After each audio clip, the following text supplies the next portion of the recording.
Powerful solar flares disrupt radio communications across the Americas, and Pacific. Powerful solar flares disrupt radio communications across the Americas and Pacific. The Sun has recently unleashed two significant X-class solar flares, impacting radio communications across a wide area spanning the Americas and the Pacific Ocean.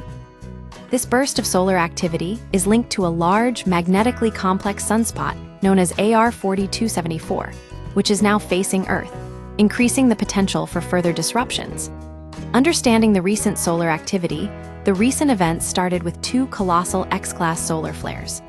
These flares are the strongest category of solar eruptions, representing a surge of energy from the Sun caused by the sudden release of magnetic energy within sunspot regions.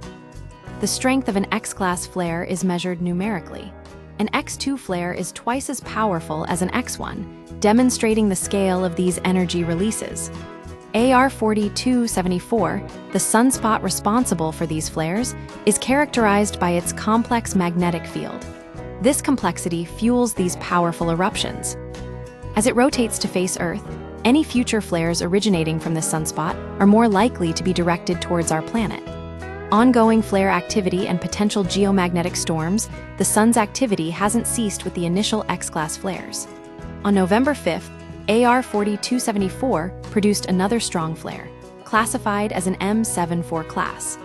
M-class flares are less intense than X-class flares, but can still cause noticeable impacts on Earth. This flare was accompanied by a partial halo coronal mass ejection, CME.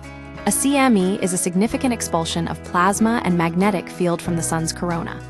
While this particular CME isn't fully encompassing, it possesses an Earth-directed component, intensified by the detection of a full halo shock front preceding the main CME material.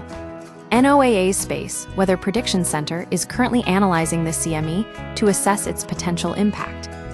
They're evaluating whether it poses an Earth-directed threat and the likely level of geomagnetic response it might trigger. A geomagnetic storm, caused by the interaction of a CME with Earth's magnetic field, can disrupt satellite operations, impact power grids, and induce currents in pipelines. What this matters: increased solar activity and potential impacts. The recent solar flares and CME are part of a larger trend of increased solar activity.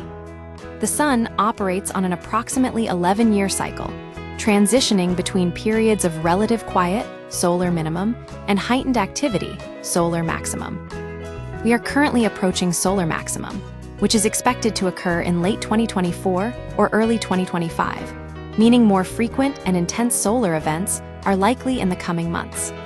The disruption of radio communications caused by the recent flares highlights the potential vulnerability of our technology to solar activity. Strong solar flares can ionize the Earth's atmosphere, absorbing radio waves and making it difficult or impossible to communicate. Furthermore, even weaker solar events can affect GPS navigation, satellite operations, and power grids. NOAA is currently forecasting a 65% chance of additional M-class flares and a 15% chance of X-class flares in the coming days, underscoring the need for continued monitoring and preparedness.